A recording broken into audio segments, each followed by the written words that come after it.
नमस्कार, 20 मिनट 20 खबर में आपका स्वागत है। आपके साथ मैं हूं स्वप्निल। अगले 20 मिनट में आपको राजस्थान की 20 अहम खबरों से रूबरू कराएंगे। तो चलिए शुरू करते हैं 20 खबरों का सिलसिला। बारां जिले के छिपा पड़ौत कस्बे में मंद बुद्धि मां ने 3.5 साल के अपने इकलौते बेटे को पीट कर मार डाला। मृतक के पिता ने आरोपी मां के खिलाफ हत्या का केस दर्ज कराया है। पुलिस ने मेडिकल बोर्ड से पोस्टमार्टम कराने के बाद शव परिजनों को सौंप दिया। मासूम की हत्या की आरोपी मां को पुलिस ने गिरफ्तार कर लिया है। मासूम की हत्या की वारदात के बाद उसके परिवार में कोहराम मच गया। मिली जानकारी के मुताबिक फरियादी ने रिपोर्ट में आरोप लगाया कि उसकी पत्नी गायत्री बाई मंदबुद्धि है। वो मजदूरी करने गया हुआ था, वहां से देर शाम को घर लौटा था। इस दौरान उसका 3.5 वर्षीय बेटा कान्हा कमरे में कूलर के सामने बेहोशी की हालत में पड़ा था। उसके शरीर पर पिटाई के कारण चोट के निशान थे। इस दौरान उसकी पत्नी गायत्री कमरे के बाहर खड़ी थी। अनिल तत्काल बेहोश बेटे को अस्पताल लेकर गया। वहां चिकित्सकों ने उसे मृत घोषित कर दिया। फिलहाल पुलिस पूरे मामले की जांच पड़ताल में जुटी है। राजसमंद में लूट मामले में पकड़े गए आरोपी ने मंगलवार को फंदा लगाकर आत्महत्या कर ली। कर्ज से परेशान होकर अधेड़ ने एक जनप्रतिनिधि से पैसे उधार लिए थे। उधार के पैसे समय पर लौटाने नहीं पड़े, इसके लिए उसने लूट की झूठी कहानी रची। पुलिस में शिकायत दर्ज करवा दी। पुलिस ने मामले की जांच की तो लूट की शिकायत देने वाला पीड़ित ही आरोपी निकला। इस पर पुलिस ने आरोपी को पकड़कर रुपए बरामद कर लिए। पहले से कर्ज से परेशान और बाद में लूट मामले में बदनामी के डर से परेशान होकर अधेड़ ने फांसी लगा ली। एएसपी शिवलाल बैरवा ने बताया कि झालो की मदार निवासी गोपाल कृष्ण साल्वी ने 21 अप्रैल को उसके साथ लूट होने का मामला दर्ज कराया था। इस पर पुलिस ने जांच की तो लूट की कहानी झूठी निकली। इस पर साल्वी से पूछताछ की तो साल्वी ने लूट की कहानी रचने की बात कबूल कर ली। पुलिस ने मामले का 24 घंटे में खुलासा किया और 3 लाख रुपए जब्त किए। मामला झूठा निकलने के कारण पुलिस ने आगे की कार्रवाई रोक दी। मंगलवार शाम को साल्वी ने अपने पुराने मकान में फंदा बनाकर हुक से लटक गया। बियाबान में 2 लोग एक शख्स के दोनों हाथ पकड़कर खड़े हैं, जबकि तीसरा उस पर ताबड़तोड़ डंडे बरसा रहा है। एक प्रहार के बाद जोरदार चीख निकलती है, लेकिन इस चीख का सामने वालों पर कोई फर्क नहीं पड़ता। शख्स पर डंडे बरसते रहते हैं। उसकी चीख पुकार से इलाका गूंजता रहता है। जालौर में नाबालिग लड़की को भगा ले जाने के मामले में एक युवक की पिटाई का वीडियो वायरल हो रहा है। इस वीडियो में युवक दर्द से चीखता नजर आ रहा है, जबकि उसे पीट रहे लोग रुकने का नाम नहीं ले रहे। ये मामला जालौर के सांचौर इलाके का है। बताया जा रहा है कि यहाँ पुराराम मेघवाल नाम का ये लड़का गांव की ही एक नाबालिग लड़की को बहला फुसला कर ले जा रहा था, लेकिन लोगों को इसकी जानकारी मिल गई। शख्स को भीनमाल के पास पकड़ लिया गया और फिर इसकी जमकर धुनाई कर दी। पुलिस ने वीडियो के आधार पर आरोपियों की तलाश कर एक को हिरासत में ले लिया है, जबकि बाकी की तलाश जारी है। दौसा जिले के बांदीकुई शहर से दिन दहाड़े हुए कॉलेज छात्र के अपहरण का अभी तक सुराग नहीं लगा है। 42 घंटे से ज्यादा का समय हो गया है, इसके बावजूद पुलिस खाली हाथ है। वैसे किडनैपर्स की तलाश के लिए पुलिस जगह जगह दबिश दे रही है, लेकिन ना तो पुलिस को बदमाशों का सुराग मिल रहा है और न ही अनमोल अरोड़ा का।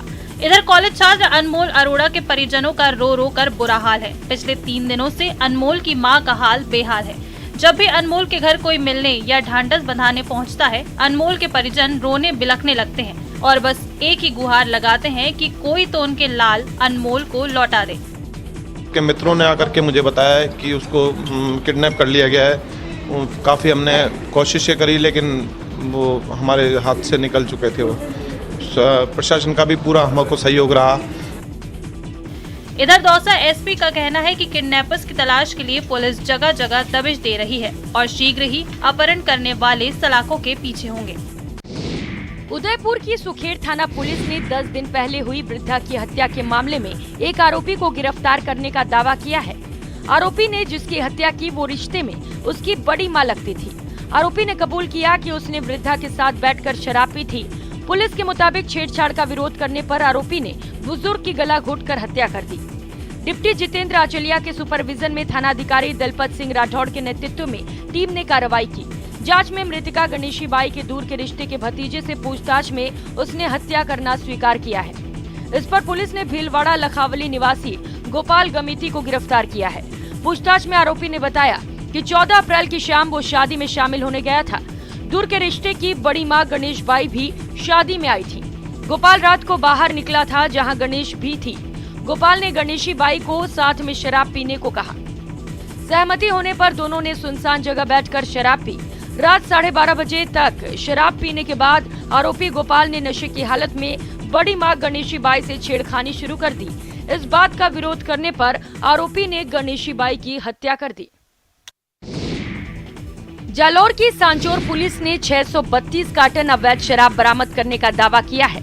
संवाददाता से मिली जानकारी के मुताबिक गुजरात बॉर्डर से 5 किलोमीटर दूरी पर बने एक कमरे में सांचौर पुलिस ने दबिश देकर गुजरात सप्लाई होने से पहले 30 लाख रुपए की अवैध शराब जब्त कर ली। मुखबिर की टिप पर पुलिस ने गोलासन से वागासन गांव के बीच एक खेत में बने कमरे में दबिश देकर इस कार्रवाई को अंजाम दिया। पुलिस ने बताया कि भंवर सिंह और उसके भाइयों के संयुक्त बाड़े में बने मकान में पुलिस ने दबिश देते हुए हरियाणा निर्मित अवैध अंग्रेजी शराब के 632 कार्टन बरामद किए। आपको बता दें, गुजरात में शराबबंदी होने से राजस्थान के सीमावर्ती जालौर, सिरोही, डूंगरपुर क्षेत्र से शराब की तस्करी की जाती है। ये शराब नागोलड़ी निवासी सांवला राम देवासी ने खरीदकर गुजरात सप्लाई देने के लिए यहाँ पर रखी थी। सांवला राम देवासी ने झाप के थाना आंबा का गोलिया निवासी सोहनलाल बिश्नोई से शराब खरीदी थी। शराब हरियाणा निर्मित है। दोनों आरोपी नामजद होने के बाद भी मंगलवार शाम तक पुलिस एक भी आरोपी को गिरफ्तार नहीं कर पाई है। बीच सड़क पर धू धू कर जलती कार, इलाके में मची अफरा तफरी। पहले तो लोग समझ ही नहीं पाए कि चलती कार में आग लगी तो लगी कैसे। एक तरफ जहां कुछ लोग स्तब्ध थे, वहीं दूसरी ओर कुछ लोग आग पर काबू पाने में जुटे थे। तस्वीरें दौसा की हैं। जिले के करोड़ी गांव में बीती रात एक कार में अचानक आग लग गई। जैसे ही कार में आग लगी तो कार सवार लोग जान बचाकर गाड़ी से कूद गए। आसपास के लोगों ने कार में लगी आग पर काबू पाने का प्रयास किया, लेकिन तब तक कार का अगला हिस्सा जलकर राख हो चुका था। दरअसल करौली जिले के मानोपुरा गांव के रहने वाले कुछ लोग शादी समारोह में भाग लेने के लिए दौसा जिले के कंचनपुरा गांव में आए थे और समारोह में भाग लेने के बाद वापस मोनापुरा जा रहे थे। इसी दौरान करोड़ी गांव के नजदीक चलती गाड़ी में आग लग गई। गनीमत ये रही कि आग लगने के बाद कार सवार सभी 5 लोग सुरक्षित बाहर निकलने में सफल हो गए। बताया जा रहा है कि ये आग शॉर्ट सर्किट की वजह से लगी। अजमेर की पॉक्सो कोर्ट ने आज एक बड़ा फैसला सुनाते हुए नाबालिग के साथ दुराचार के आरोपी को दोषी करार देते हुए 20 साल के कठोर कारावास की सजा सुनाई है और 22,000 रुपए का जुर्माना भी लगाया है। घटना पिछले साल मार्च महीने में जवाजा थाने की है, जहां आरोपी ललित उर्फ नैना ने पीड़ित के घर में किसी के ना होने का फायदा उठाते हुए उसे बहला फुसला कर अपने साथ ले गया और दुष्कर्म किया। 20 दस्तावेज पेश किए गए, जिसमें सबसे अहम पीड़िता की मेडिकल रिपोर्ट थी, जिसमें दुष्कर्म की पुष्टि हुई थी। और प्रकरण में महत्वपूर्ण यह रहा है कि जो पीड़िता के साथ दुराचार हुआ उसकी पुष्टि विधि विज्ञान से प्राप्त DNA रिपोर्ट से उसके साथ बलात्कार की पुष्टि हुई और जिसको भी माननीय न्यायालय ने बहुत ही महत्वपूर्ण चिकित्सीय साक्ष्य मानते हुए आरोपी को 20 वर्ष कठोर कारावास और 22,000 रुपए अर्थदंड से दंडित किया। बहुचर्चित हिस्ट्री शीटर देवा गुर्जर हत्याकांड में फरार चल रहे इनामी बदमाश भेरू गुर्जर का 23 दिन बाद भी कोई सुराग नहीं मिल पाया है। पुलिस की टीमों ने संभावित ठिकानों पर दबिश देकर आरोपी की तलाश के लिए जो कोशिशें शुरू की थीं, उसका अब तक कोई रिजल्ट नहीं मिल पाया है। 5,000 रुपए इनाम की घोषणा के बाद भी किसी ने अब तक उसकी खबर पुलिस को नहीं पहुंचाई है।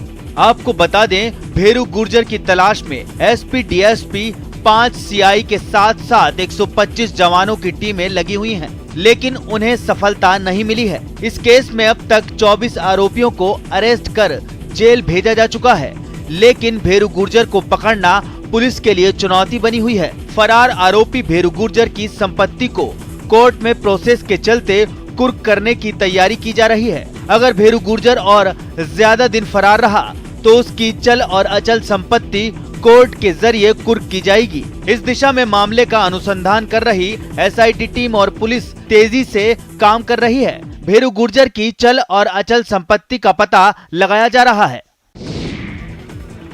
दौसा गैंगरेप और मर्डर मामले को लेकर राष्ट्रीय महिला आयोग की टीम कल दौसा आएगी। गुरुवार को दोपहर करीब 1:30 बजे राष्ट्रीय महिला आयोग की अध्यक्ष रेखा शर्मा दौसा आएंगी और केस की प्रोग्रेस रिपोर्ट लेंगी। वहीं इसे लेकर लोगों में आक्रोश बढ़ता जा रहा है। दौसा कलेक्ट्रेट पहुंचे अनेक संगठनों के प्रतिनिधियों ने आरोपियों को फांसी की सजा दिलाने की मांग को लेकर कलेक्टर को ज्ञापन सौंपा। आप यहाँ पर कलेक्ट्रेट आए हो, क्या मांग है आपकी, क्या चाहते हो, क्या होना चाहिए आरोपी? हमारी मांग है कि दौसा में जो एक जघन्य अपराध हुआ है, एक निर्भय जो कांड हुआ है, मैं बहन का नाम नहीं लेकर के एक निर्भय जो बता रहा हूँ, एक बहुत बड़ा अपराध हुआ है। पहले जो थाना गाजी में हुआ था वो भी अपराध बहुत बड़ा था, लेकिन इतना बड़ा वो नहीं था, उसमें वो बच्ची जिंदा बच गई थी। और यहाँ तो बिल्कुल तेजाब डाल करके और बलात्कार करके बिल्कुल निर्भय तरीके से जिस तरीके से मारा गया है, इन अपराधियों को पुलिस बहुत जल्दी से जल्दी अनुसंधान करके इनको फांसी की सजा दे।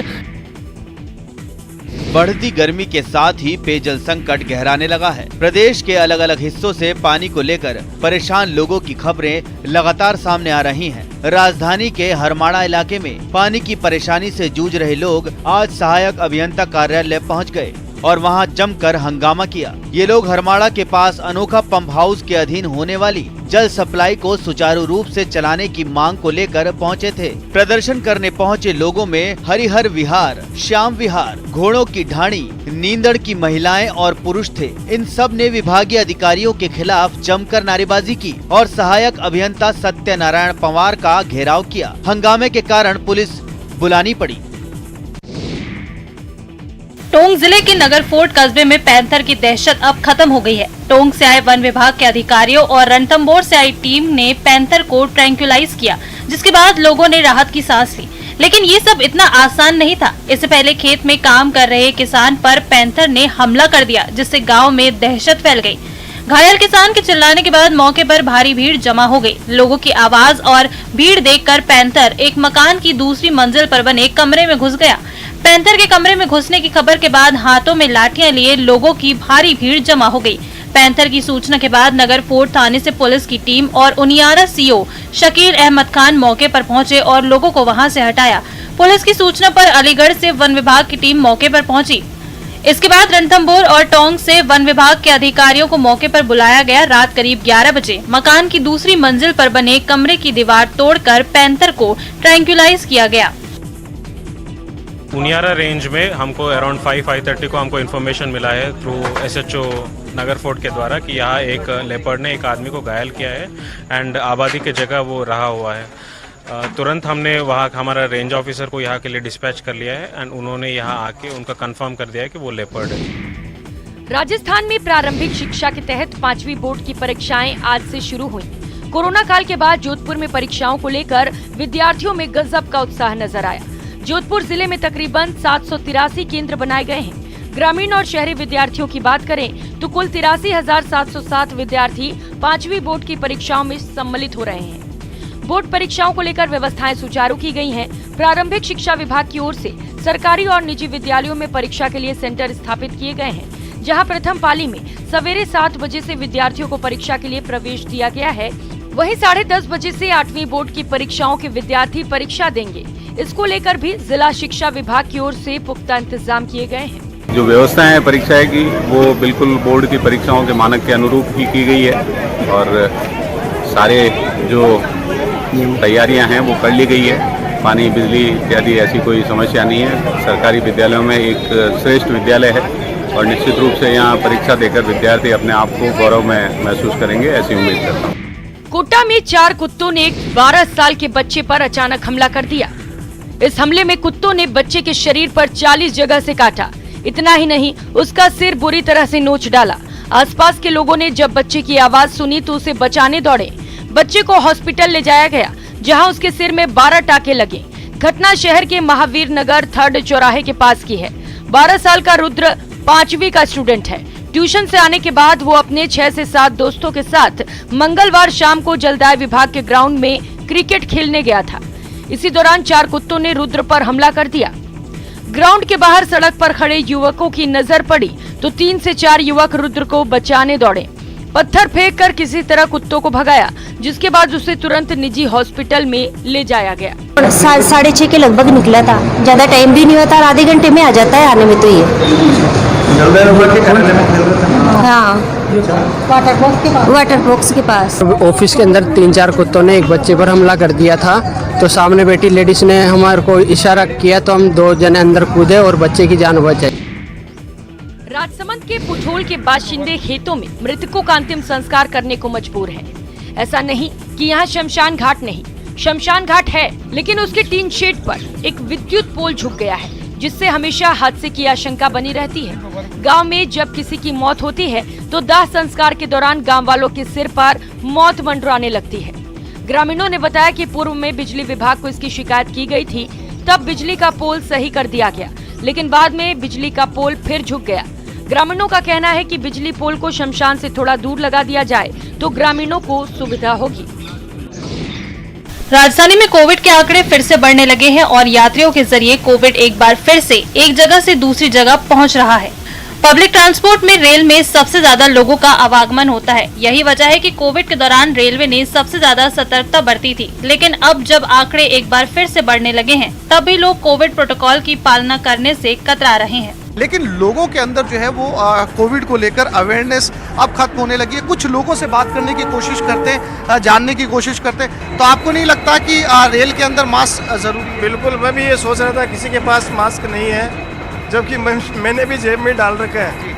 मैंने ये सोचा भाई लगाए नहीं, लेकिन कोई नहीं लगा रखा किसी ने भी। तो वाराणसी जा रही है, आपको नहीं लगता कि इतनी भीड़ के अंदर आपको मास्क की जरूरत है? एकदम गलती से, मतलब ये चीज़ हमें यूथ को ही अवेयरनेस लानी पड़ेगी। है बाहर लेके चले गए हैं, लगाए नहीं, लिए तो हैं साथ में। मास्क कितना महत्वपूर्ण है, लेकिन लगा किसी ने नहीं रखा। और शायद ये इंतजार कर रहे हैं कि एक बार फिर से आंकड़े जो है, आंकड़ों के अंदर उछाल आए और तब जाकर जो है वो लोगों के अंदर मास्क को लेकर अवेयरनेस आएगी। सीकर जिले के फतेहपुर कोतवाली पुलिस थाने में तैनात कांस्टेबल को गश्त के दौरान एक ट्रक ने टक्कर मार दी, जिससे कांस्टेबल की मौके पर ही मौत हो गई। जानकारी के अनुसार फतेहपुर कोतवाली थाने की गाड़ी में रात को पुलिसकर्मी गश्त पर थे। इस दौरान रात को चूरू रोड पर बालाजी मंदिर के पास गाड़ी साइड में खड़ी कर कांस्टेबल सुरेंद्र सड़क पार कर रहे थे। तभी बेकाबू ट्रक ने सुरेंद्र को टक्कर मार दी, जिससे उनकी मौत हो गई। बुधवार सुबह पुलिस ने शव का पोस्टमार्टम करवाया और उसके बाद फतेहपुर कोतवाली थाने में श्रद्धांजलि अर्पित की गई। पुलिस अधीक्षक कुंवर राष्ट्रदीप, स्थानीय विधायक हाकम अली खान और शहर कोतवाल उदय सिंह यादव समेत तमाम अधिकारियों ने दिवंगत कांस्टेबल को श्रद्धांजलि अर्पित की। पानी के लिए तड़पते हिरण का शिकार होने के बाद वन्य जीव प्रेमियों ने एक अनूठी पहल की है। जैसलमेर के देगराय मंदिर से पुराने तालाब तक पानी की पाइपलाइन बिछाने का काम शुरू किया गया। अब सूखे तालाब में पानी आने से वन्य जीवों को पानी के लिए भटकना नहीं पड़ेगा।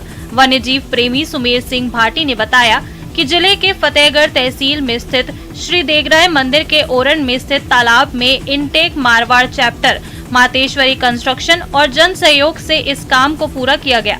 भाटी ने बताया कि वन्य जीवों की प्यास बुझाने के लिए 2 किलोमीटर लंबी पाइपलाइन बिछाने का काम किया गया। करीब 60,000 बीघा क्षेत्रफल में फैले श्री देगराय मंदिर के ओरन में बड़ी संख्या में वन्य जीव और पक्षी हैं। प्राचीन तालाबों और नदियों में मिट्टी जमा हो जाने और पाल टूट जाने से बरसाती पानी लंबे समय तक मौजूद नहीं रहता। गर्मियों के आने से पहले ही पानी सूख जाता है, जिस कारण वन्य जीवों और पक्षियों को ओरन से बाहर खेतों की तरफ भटकना पड़ता है। पानी के लिए भटकते वन्यजीव कुत्ते के शिकार, सड़क दुर्घटनाओं से अपनी जान गंवा बैठते हैं। हाल ही में एक चिंकारा इसी तरह कुत्तों का शिकार बना था। इस वजह से इस अनूठे काम का निर्णय लिया गया ताकि किसी भी जीव को पानी के लिए अपनी जान न गंवानी पड़े। पोखरण के रामदेवरा स्थित राजकीय उच्च माध्यमिक विद्यालय के स्टेडियम में बीएसएफ की 2 दिवसीय हॉकी प्रतियोगिता का शुभारंभ हुआ। डिप्टी कमांडेंट अविनाश कुमार ने बताया कि इस प्रतियोगिता में 4 बटालियन की टीमें भाग ले रही हैं। इन 4 टीमों में से बेस्ट टीम का चयन किया जाएगा। सबसे अच्छी टीम का चयन कर आगे होने वाली प्रतियोगिता के लिए भेजा जाएगा। उद्घाटन समारोह को संबोधित करते हुए कमांडेंट रणवीर सिंह ने कहा कि जब तक सरहद पर बीएसएफ का एक भी जवान खड़ा है, तब तक दुश्मन की नापाक साजिश कामयाब नहीं होगी। बीएसएफ हमेशा देश की सुरक्षा के लिए अग्रिम मोर्चे पर डटा हुआ है और समय समय पर उसने अपनी वीरता का लोहा मनवाया है। सरहद की सुरक्षा के साथ साथ बीएसएफ जवान सामाजिक सरोकार जैसे कार्य भी करते हैं और अपने शरीर को स्वस्थ रखने के लिए खेलकूद जैसी गतिविधियों में भी बढ़ चढ़कर हिस्सा लेते हैं। बीएसएफ के कई जवान विभिन्न प्रतियोगिताओं में राष्ट्र का नाम रोशन कर चुके हैं। उन्होंने भाग लेने वाले खिलाड़ियों से हार जीत से परे खेल भावना से खेलने की सलाह दी। प्रदेश में प्रशासन शहरों के संग अभियान 1 मई से फिर शुरू होने जा रहा है। इस बार अभियान को सफल बनाने के लिए लोगों को कई तरह की रियायतें दी गई हैं। गौरतलब है कि पिछले साल अक्टूबर से प्रशासन शहरों के संग अभियान चलाया गया था, लेकिन दिसंबर से ये अभियान सुस्त हो गया। अभियान में पट्टा बांटने को लेकर विभाग को संतोष नहीं हुआ तो 1 साल के लिए इसे आगे बढ़ा दिया गया। इसके साथ ही अभियान को प्रभावी बनाने के लिए कई बड़े बदलाव भी अमल में लाए गए। बीते दिनों यूडीएच मंत्री शांति धारीवाल ने मेगा मीटिंग कर इन बदलावों को लागू करने के निर्देश दिए। खास बात यह है कि अब किसी पट्टे या नक्शा पास कराने के मौका देखने के नियम को ही हटा दिया गया है। इसके साथ अब तक किसी न किसी रूप से अड़चन माने जा रहे कई नए रास्ते निकालकर निकायों के हाथ खोल दिए गए हैं, जिससे सरकार की ज्यादा से ज्यादा पट्टे जारी करने की मंशा पूरी हो सकेगी। टारगेट तो अभी तो 1.5 साल बचा है भाई, सरकार का 1.5 साल बचा हुआ है। 10 लाख अभी कई प्रकार के रोड अटके, कोर्ट के आदेश आ गए, ये आ गए, वो आ गए, तो उनसे निपट करके अब चालू करना है। फिलहाल इतना ही। नमस्कार।